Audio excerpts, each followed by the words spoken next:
Hello students, welcome back to your favourite channel Kritika BLLB। आज हम लोग BLLB 6th सेमेस्टर का जो पहला पेपर है पॉलिटिकल साइंस का प्रीवियस ईयर का क्वेश्चन पेपर डिस्कस करने जा रहे हैं। और इसमें आपके जो है इंटरनेशनल ऑर्गेनाइजेशन से रिलेटेड क्वेश्चन आते हैं। तो किस तरीके से लास्ट ईयर क्वेश्चन पेपर आपका आया, आपको कौन से क्वेश्चंस पढ़ने, कौन कौन से क्वेश्चन हैं जो ज़्यादा इंपॉर्टेंट हैं, तो वो आज हम लोग इस वीडियो में डिस्कस करने वाले हैं। तो चलिए वीडियो को स्टार्ट करते हैं। और अगर अभी तक आप लोगों ने चैनल को सब्सक्राइब ना किया हो तो कर लेना, बेल आइकन को भी प्रेस कर लेना, ताकि आपके जितने अभी इन्वायरमेंट लॉ, बैंकिंग लॉ और भी जो आपके सब्जेक्ट बचे हैं उनका जब प्रीवियस, वैसे टाइम तो कम है लेकिन मैं आप लोगों के पेपर के पहले वीडियो अपलोड कर दूंगी। अगर नहीं हो पाएगा तो मैं इसका सॉल्व करके पेपर जो है टेलीग्राम में अपलोड कर दूंगी। आप लोग टेलीग्राम चैनल जो कृतिका BLLB नाम से है, आप लोग उसको ज्वाइन कर लेना, ठीक है। तो आपका पहला क्वेश्चन है कि प्रथम विश्व युद्ध का कालखंड क्या, यानी कब से कब तक जो है फर्स्ट वर्ल्ड वॉर चला। ऑप्शन है आपके 1911 से 1914, ऑप्शन बी 1914 से लेकर के 1918, या 1918 से लेकर के 22, या 22 से लेकर के 33। तो इसका सही जवाब है आपका ऑप्शन नंबर ए, 1911 से लेकर के 1914 तक आपका जो है प्रथम विश्व युद्ध चला। दूसरा क्वेश्चन है कि निम्न में से किसके विचारों से राष्ट्रसंघ की संकल्पना का उदय हुआ। Option A Roosevelt, option B Woodrow Wilson, Martin White, या फिर चर्चिल।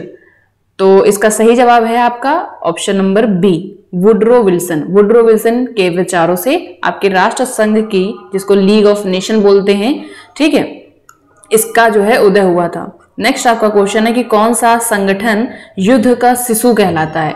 इनमें से कौन सा संगठन है जो युद्ध का शिशु कहलाता है। तो अभी हमने आपको बताया कि जो लीग ऑफ नेशन, जब फर्स्ट वर्ल्ड वॉर हुआ था तो उसके बाद ये हुआ कि अब इस तरीके की स्थिति ना आए, इसके लिए एक इंटरनेशनल जो है कोई ऑर्गेनाइजेशन होना चाहिए जो सभी को रेगुलेट करे।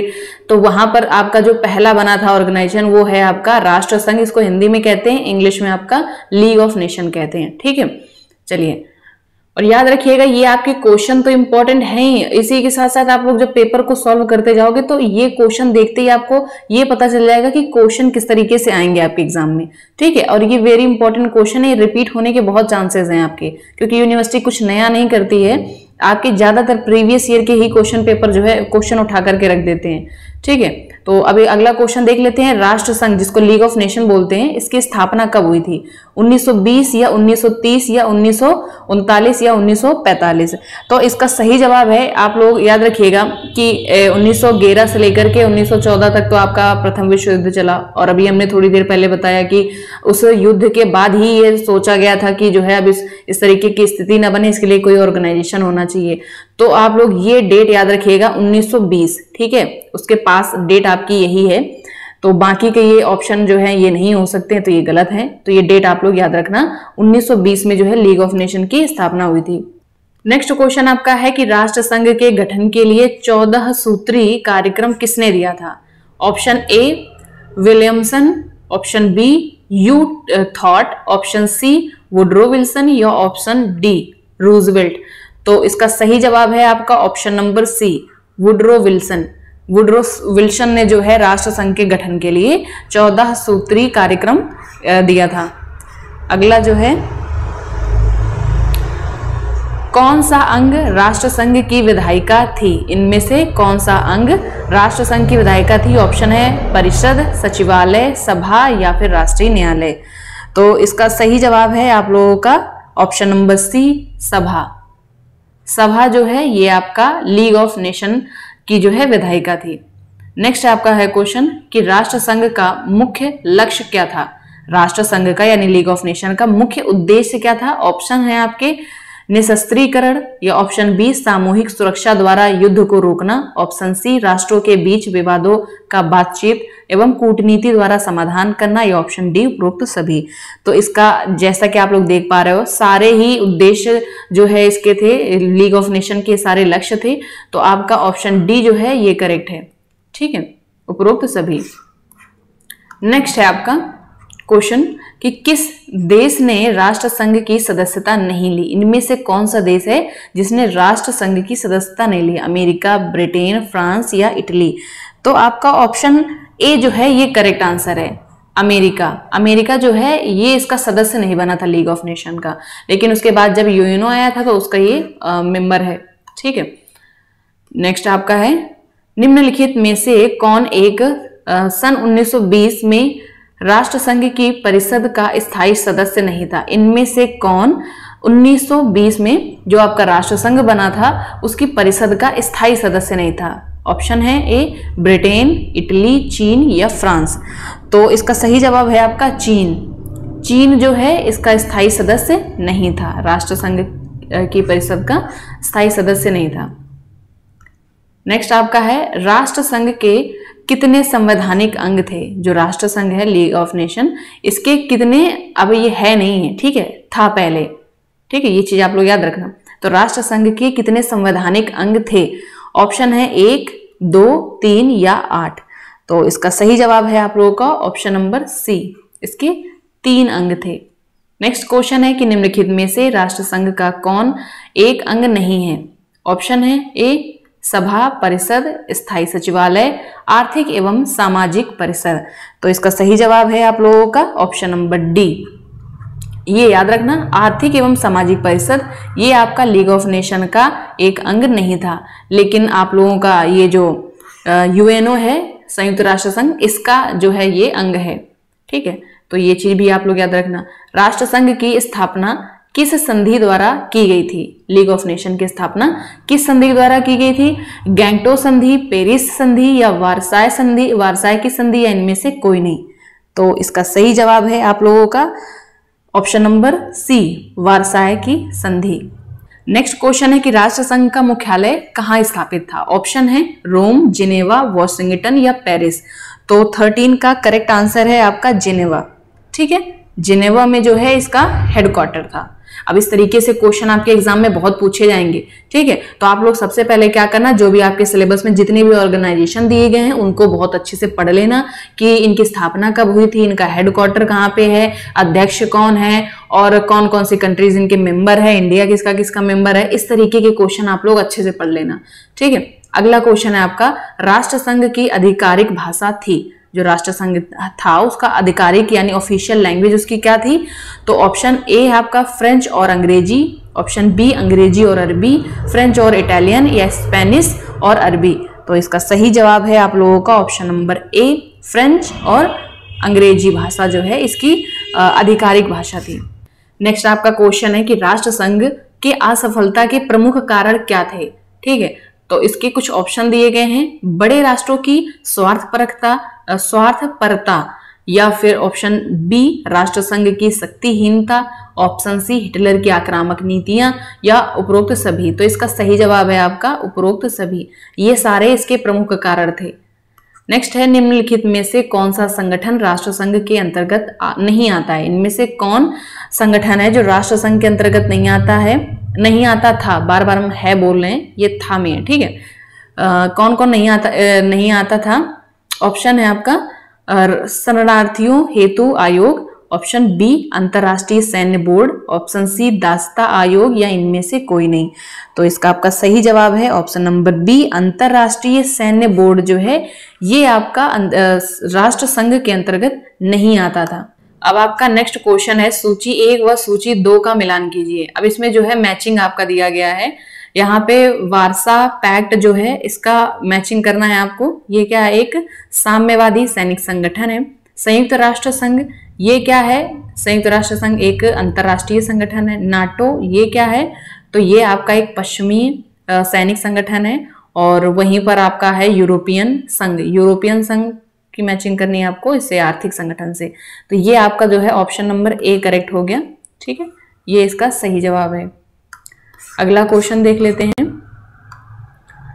नीचे दी गई घटनाओं का सही कालक्रम क्या है, कूट द्वारा सही उत्तर का चयन कीजिए।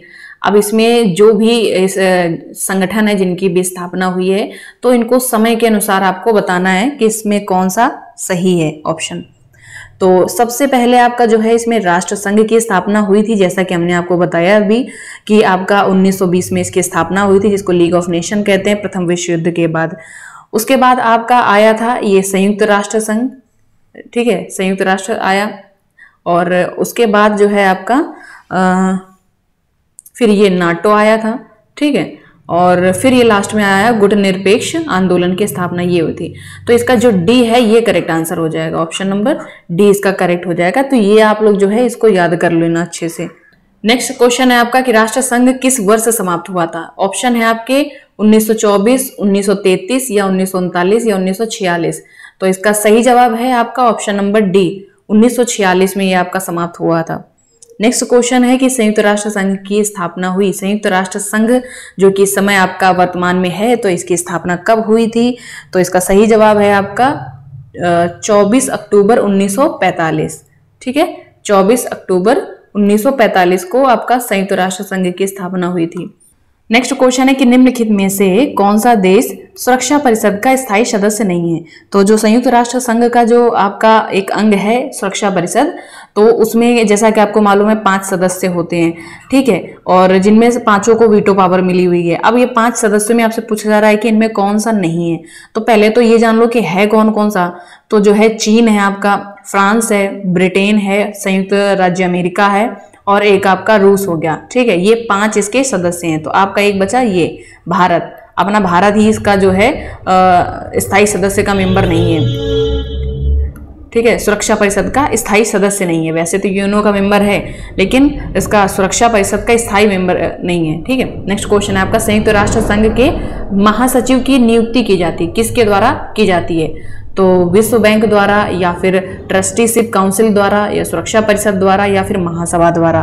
तो 22 का आपका सही जवाब है ऑप्शन नंबर डी, महासभा द्वारा, ठीक है, ये याद रखना आप लोग। संयुक्त राष्ट्र संघ महासचिव का कार्यकाल होता है, संयुक्त राष्ट्र संघ के जो महासचिव उनका कार्यकाल कितने वर्ष का होता है। तो 5 वर्ष का होता है, ये आप लोग याद रखना।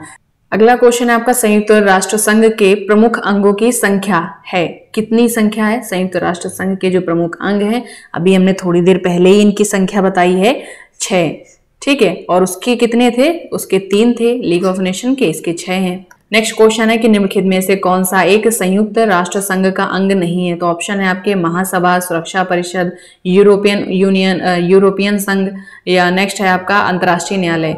तो ये आपके ये तीनों हैं इसके संघ, लेकिन यूरोपियन यूनियन जो है इसका जो है एक अंग नहीं है, ठीक है। बाकी महासभा, सुरक्षा परिषद और अंतर्राष्ट्रीय न्यायालय ये जो है संयुक्त राष्ट्र संघ के अंग हैं। अगला क्वेश्चन है कि विश्व के कितने राष्ट्र वर्तमान में संयुक्त राष्ट्र के सदस्य हैं। तो वर्तमान में टोटल कितने मेंबर हैं। ऑप्शन है आपके 190, 193, 195 या इनमें से कोई नहीं।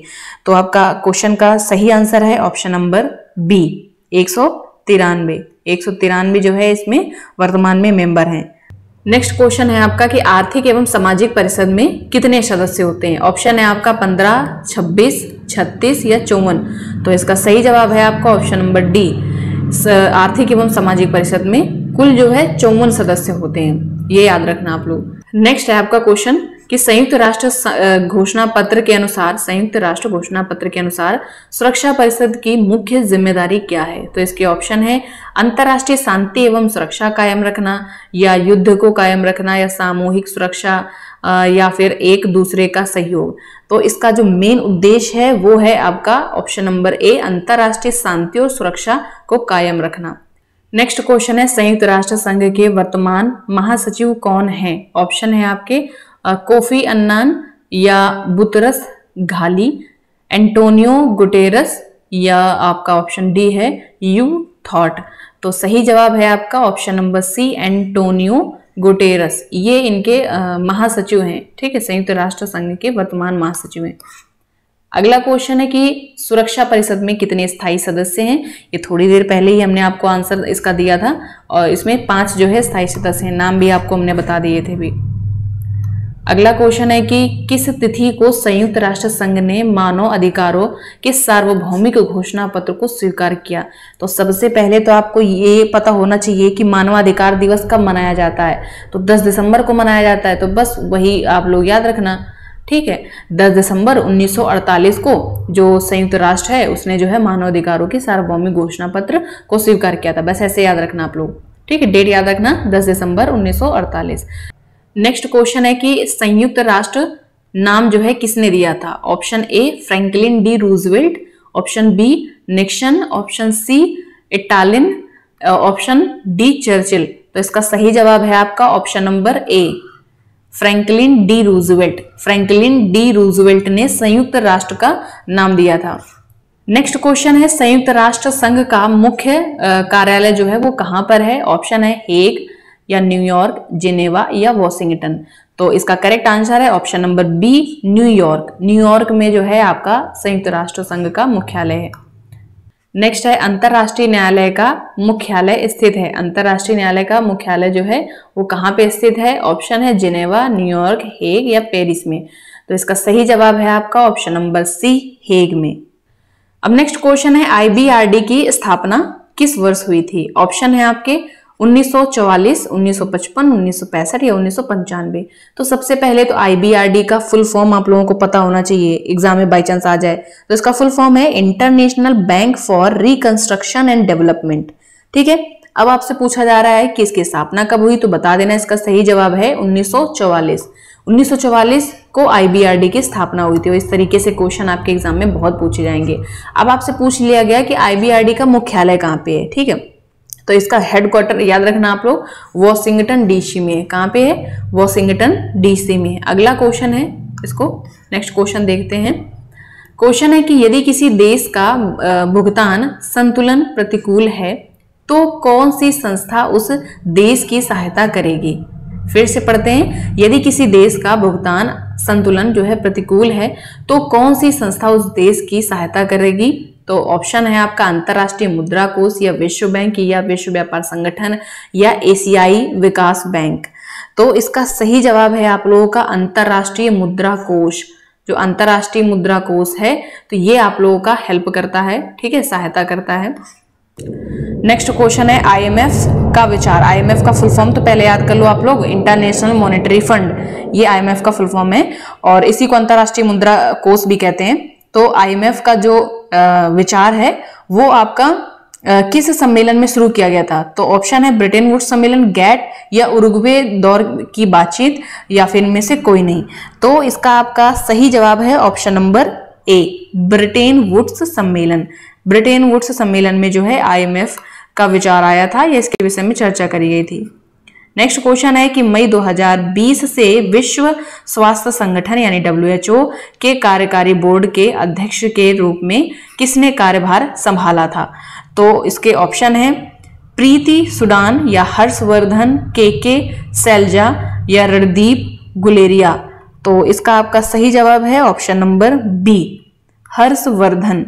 हर्षवर्धन ने जो है इनका कार्यभार संभाला था। नेक्स्ट क्वेश्चन है, विश्व स्वास्थ्य संगठन ने भारत को निम्नलिखित में से किस रोग से मुक्त घोषित किया? तो इसका ऑर्डर आपको बताना है कि कौन सा सही है। तो इसका ऑर्डर है डी, ये इसका करेक्ट है आपका मातृ एवं नवजात टिटनेस से, फिर यास, पोलियो और चेचक से। इस तरीके से जो है WHO ने भारत को मुक्ति दिलाई थी इन बीमारियों से। नेक्स्ट क्वेश्चन आपका कि इनमें से कौन सा एक आर्थिक संगठन नहीं है? तो ऑप्शन है आपका विश्व बैंक, WTO, IMF या यूनिसेफ। तो ये तीनों जो है ये आपके आर्थिक संगठन है, यूनिसेफ। ठीक है, नेक्स्ट क्वेश्चन है, यूनेस्को का मुख्यालय कहाँ पे है? ऑप्शन है आपके रोम, जिनेवा, पेरिस या वॉशिंगटन। तो इसका सही जवाब है ऑप्शन नंबर डी, पेरिस। ठीक है, पेरिस में जो है यूनेस्को का हेडक्वार्टर है। नेक्स्ट क्वेश्चन है कि ILO इंटरनेशनल लेबर ऑर्गेनाइजेशन की स्थापना किस वर्ष हुई थी? ऑप्शन है आपके 1905, 1917, 1919 या 1945। तो इसका सही जवाब है आपका ऑप्शन नंबर सी, 1919 में आपका जो है ILO की स्थापना हुई थी। नेक्स्ट है आपका अंतरराष्ट्रीय श्रम संगठन का मुख्यालय कहाँ है? ऑप्शन रोम, जिनेवा, पेरिस या फिर लंदन। तो इसका सही जवाब है ऑप्शन नंबर बी, जिनेवा में इसका हेडक्वार्टर है अंतरराष्ट्रीय श्रम संगठन का। नेक्स्ट है, अंतरराष्ट्रीय श्रम संगठन किस वर्ष संयुक्त राष्ट्र संघ का विशिष्ट अभिकरण बना? ऑप्शन है 1942, 1944, 1946 या फिर 1950। तो इसका सही जवाब है ऑप्शन नंबर सी, 1946 में ILO संयुक्त राष्ट्र संघ का विशिष्ट अभिकरण बना था। नेक्स्ट है, क्योंकि ऐसे याद रखो 45 में तो उसकी स्थापना ही हुई थी। ठीक है, अब आ जाओ, यूनेस्को का अस्तित्व, यूनेस्को जो है अस्तित्व में आया, कब अस्तित्व में आया था? ऑप्शन है आपका 16 नवंबर 1945 या 16 नवंबर 1965 या 16 नवंबर 1985 या 1999। तो इसका जो आपका सही जवाब है वो है ऑप्शन नंबर ए 16 नवंबर 1945। ठीक है, क्योंकि ऐसे याद रखना 1945 में आपका जो है यूएनओ की स्थापना हुई थी। ठीक है, नेक्स्ट क्वेश्चन है आपका कि यूनेस्को जो है इसका फुल फॉर्म क्या है? ये भी बहुत इंपॉर्टेंट है। ये जितने भी यूनिसेफ, IMF, ILO और यूनेस्को पढ़ रहे हो आप लोग, तो इनके फुल फॉर्म भी पढ़ करके जाना। अब वहां पे इस तरीके से क्वेश्चन पूछ लिया जाएगा तो कंफ्यूज हो जाओगे। तो इसका जो सही जवाब है ऑप्शन नंबर ए। ठीक है, इसको इंग्लिश में पढ़ोगे तो ज्यादा सही से समझ पाओगे। यूनाइटेड नेशंस कल्चरल और साइंटिफिक एंड कल्चरल ऑर्गेनाइजेशन। ठीक है, ये इसका फुल फॉर्म है। ऑप्शन नंबर ए करेक्ट है, बाकी में जाने की जरूरत नहीं है आपको। और अगला क्वेश्चन है कि संयुक्त राष्ट्र संघ का सदस्य बनने के लिए क्या शर्तें होनी चाहिए? तो ऑप्शन है आपका, उसे एक राज्य होना चाहिए एवं शांतिप्रिय भी होना चाहिए। ठीक है, उसे संघ के चार्टर के प्रति प्रतिबद्ध होना चाहिए, उसे संघ की शर्तें मानने का इच्छुक होना चाहिए। ऑप्शन सी है, उसे अनिवार्यतः संघ के कर्तव्यों का पालन करना चाहिए, या ऑप्शन डी उपरोक्त सभी। तो इसका आपका सही जवाब है ऑप्शन नंबर डी। ठीक है, ये सारी शर्तें पूरी करनी जरूरी हैं। नेक्स्ट क्वेश्चन है, अंतरराष्ट्रीय मुद्रा कोष से संबंधित कौन सा कथन सही है? ऑप्शन है इसके, यह किसी भी राष्ट्र को ऋण दे सकता है। ऑप्शन बी, यह केवल विकसित राष्ट्रों को ऋण दे सकता है। या ऑप्शन सी, यह केवल सदस्य, जो भी उसके सदस्य देश हैं उनको दे सकता है, या उपरोक्त सभी। तो इसका सही जवाब है ऑप्शन नंबर सी, यह केवल जो है सदस्य देशों को ही ऋण दे सकता है। अगला क्वेश्चन इसका है, लास्ट क्वेश्चन देख लेते हैं 50। इस वीडियो में हम लोग 50 क्वेश्चन कवर करेंगे, फिर अगले वीडियो में जो है लास्ट के जो 50 क्वेश्चन है उनको कवर करेंगे। ठीक है, तो क्योंकि ऐसे वीडियो ज्यादा लंबा हो जाएगा। नेक्स्ट लास्ट क्वेश्चन है इसका कि राष्ट्रों के बीच माल के मुक्त आदान प्रदान पर प्रतिबंधों या बाधाओं को हटाना या कम करना है, ये क्या होता है? फिर क्वेश्चन पहले समझो। राष्ट्रों के बीच में माल के मुक्त आदान प्रदान पर प्रतिबंध जो लगे हैं, उन जो भी बाधाएं हैं उनको हटाना या कम करना, इसको क्या कहते हैं? इसके ऑप्शन है एंटी डंपिंग या निजीकरण या उदारीकरण या इनमें से कोई नहीं। तो ये बहुत ही आसान है, इसका सही जवाब है आपका उदारीकरण। ठीक है, तो ये आपके 50 क्वेश्चन हो गए। इसका PDF में जो है आज शाम तक ही अपलोड कर दूंगी। इसी वीडियो के डिस्क्रिप्शन में इसका लिंक प्रोवाइड करा दूंगी, आप लोग जो है PDF डाउनलोड कर लेना, अच्छे से पढ़ लेना। ठीक है, और अगर वीडियो अच्छा लगा हो तो आप लोग लाइक कर देना और बेल आइकन को प्रेस कर लेना, ताकि जैसे ही अगला नेक्स्ट पार्ट आए तो उसका नोटिफिकेशन आप लोगों को मिल जाए। ठीक है, thank you so much for watching this video. See in the next video, till then bye bye, take care.